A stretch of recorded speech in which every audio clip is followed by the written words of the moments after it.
role of parliamentarians will be critical for us to do anything. Now, we have a challenge in Nigeria. The presidential system of government recognizes the role of the parliament and the other arms of government. It is incumbent on us as parliamentarians to be able to function independently and optimally in the interests of the people. Fortunately, this has not really been the case because we have found a situation where the executive has largely influenced decisions and oftentimes made sure that they have taken policies that are actually driven more by personal interests than by public interests.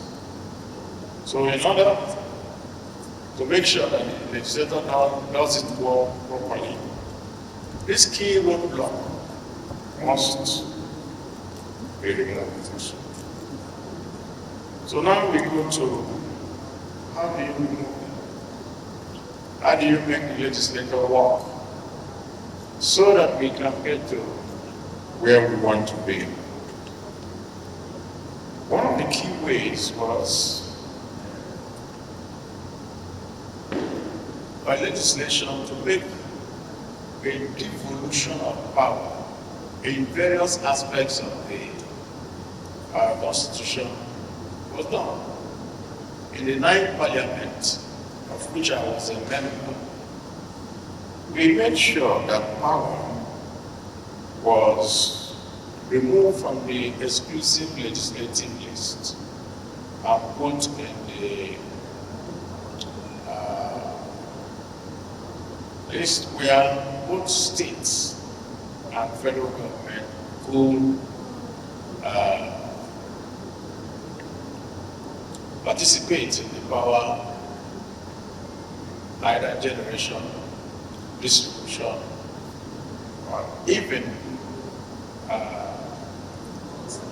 the transmission.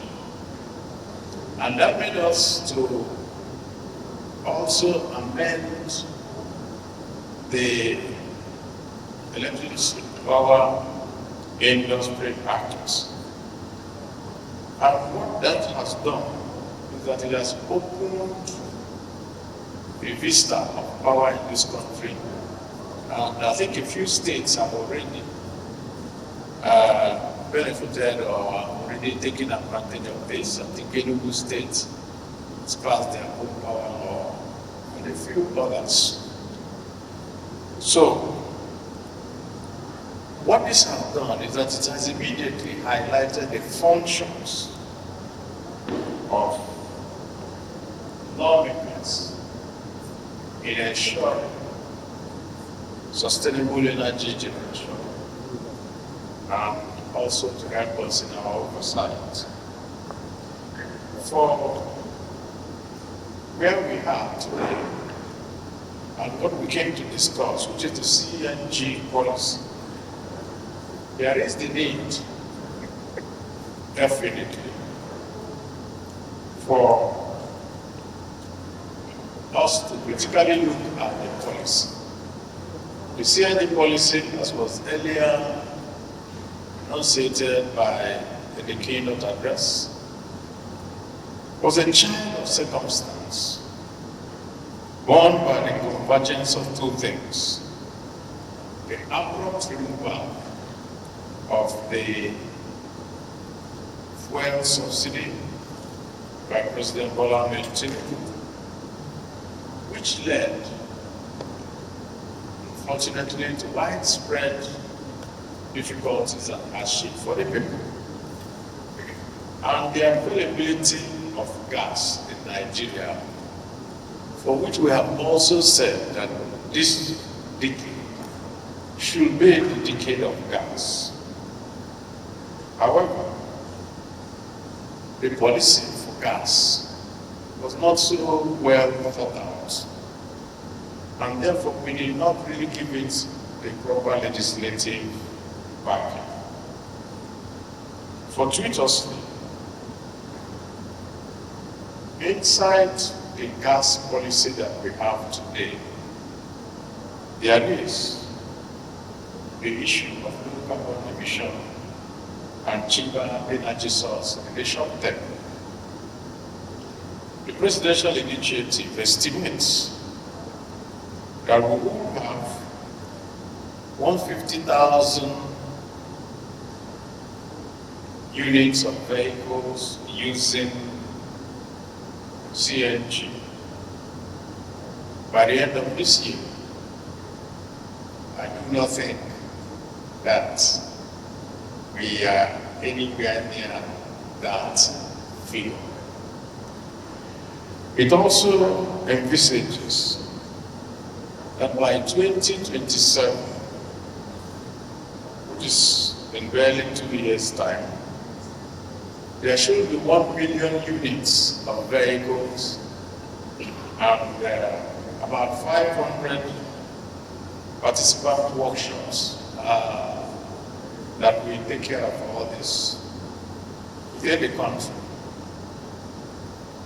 And in terms of funding, there was a target of $75 million to be used for this by the end of 2024, which is this year. We are also nowhere near. And there's a proposal that we should have about $250 million by 2027 to support the development of the CNG infrastructure. And this CNG infrastructure also envisages that we will have 2,500 technicians who know about how to do both conversion, repairs, and everything associated with CNG. It also envisages that by 2027, we should have 10,000 Nigerians fully certified in CNG. These figures, as I just stated, they look very, very good, they look very normal. But the big problem is that, like a few people have also mentioned here, the CNG policy has not permeated to the people. We seem to just talk about it, and everybody just says, okay, CNG, but nobody really knows. And now, just like Nnamdi said, there's another fear that has come into the mix, which is all the explosions going on. For those who did not know how to get into the fabrication. And the fact that some countries are today now saying that they don't even want to go there. But there's something that we must point out. That is, CNG is not the end of clean energy. Actually, CNG is not clean energy. It's a transition for us to move from regular fossil fuel to that gas and then to the cleanest one, which is using the sun, the solar, and other types of energy, solar wind and so forth. So, while we can now say that CNG is more or less a temporary solution of our problem. But then, it is always one of the things that we see in this country that we're big on plans and very small on implementation. We say all the big things and we are very sure we want to do it, And there's commitment to go in, but getting to that place, it's a very, very far distance. A short while ago, when you're passing this particular airport road, you'll be seeing a long list of trucks parked on the road. And the very first time I saw those trucks, I was able to worry. I said, what are all these trucks doing on the road? It was later that it was pointed out to me that these trucks were CNG trucks, actually, that came to a filling station for CNG. And there was only one home for it. In other words, you had about a 3-kilometer stretch of trucks just waiting. And so you can see how many days and the time they have wasted just waiting to get the CNG. So what we want to do is to ask the government that it is necessary to put the infrastructure in place before you push everybody to move into the CNG. Our first duty as legislators is actually to start from the safety aspect. We must interrogate and be sure that this is very safe for Nigerians.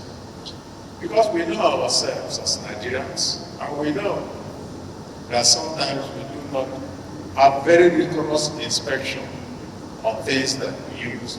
And so if it is dangerous, it's going to be very difficult for people to buy into it. It's our constitutional responsibility to ensure also that proper funding is transparently used and utilized for it. So in the 2025 budget that is coming, I'm pretty certain that we will also see a part of it being substantially devoted to the matter of utilizing the compressed natural gas for transport. Our job as legislators is to push for adoption of these policies, the policies that deal with safety, the policies that deal with affordability. Because it's not just enough to say, no, use CNG. But if you, as a taxi driver, and you have to use CNG, you have to also put it into your vehicle. So what is the cost? How cheap can you make it? Those are the things that we are going to be looking at. And of course, we want to be sure that the incentives that are put go to the right hands and the right pockets. So as we address these transportation problems, I'm sure that will also affect the development of this country. It makes things cheaper and helps us to be able to move from where we are today, where the cost of energy is so mind-boggling that most people have gone away from it. The world is changing, and it is becoming increasingly clear that the future is a future that will be hinged on low carbon emissions, clean energy, and sustainable energy. Among all the multilateral banks, when we were in the energy conference a couple of weeks ago, it was agreed that the developed world should raise $16 trillion to be able to help us in the less developed world to be able to transit into cleaner energy. At the moment, There is about $6 trillion that is there already. We also have to have policies to be able to tap into these sources of funding. So we will, I can assure you, take our job very seriously to legislate for clean and sustainable sources of energy, and also, as a first step, carry out a review of the present policies and its disadvantages, so that we can get the people of Nigeria to buy into the policy. So I wish everyone well in this conference. And as we continue to seek for a cheaper way and a better way to give us cleaner energy, I hope that the takeaways that we're going to take from this conference will be able to help us, especially in the legislature, to be able to draft the proper laws to help each and every one of us. I'd like to